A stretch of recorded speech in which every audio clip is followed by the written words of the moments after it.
Ryanair is a low-fare scheduled passenger airline serving short-haul point-to-point routes between Ireland, the United Kingdom, Continental Europe, Morocco and Israel. I didn't know all of that. That's well done. Market cap 20.5 billion euros, price-to-earnings ratio of 16.4 and no dividend yield. Off air a moment ago you were commenting on the size of this one at 20 billion euros. Yeah, it's big. I think it's, I speak under correction here, but I think it's the biggest operator in Europe. I think it's bigger than Lufthansa, it's bigger than IAG, which is BA's parent company.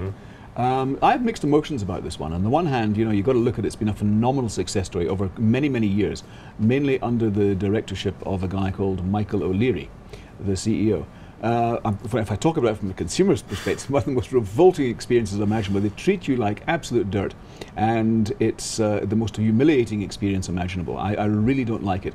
However, it's cheap, and it's getting cheaper all the time. Give us an example. Yeah, what do you mean treating you so humiliating experience? What have they done to you? Not to me personally, but I've observed this with other people. Outside toilets on the planes? Or Nobody's working towards that. No. When I was in Barcelona, going back to Edinburgh a few years ago, and they come around and they're getting these poor hapless souls, and they thought your bags are a bit small, and you have to kind of push them into this thing that sizes them. And if it's too big, you've got to throw away your underpants right there. Just about, and it's terrible. It's awful.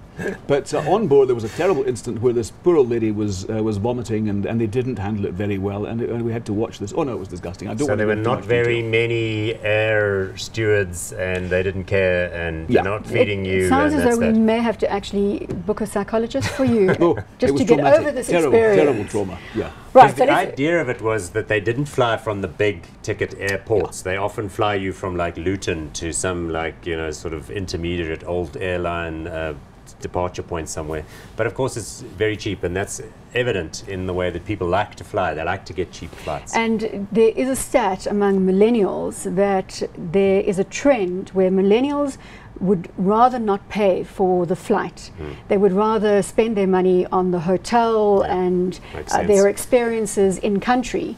So this would be right in the sweet spot. I don't know, it's just one of those things where people have a history of using online sites and other things to find the cheapest prices. So I think an airline like Ryanair really embraces that. And Michael O'Leary, as Chris says, is a fabulous marketer. He's done some tremendous kind of promotions over the years and gotten himself a lot of attention. Now, despite the psychological damage that you've clearly experienced on Ryanair, would you call it hot or not from a business perspective? From a business, it's a phenomenal stock. This has got a 96% average payload.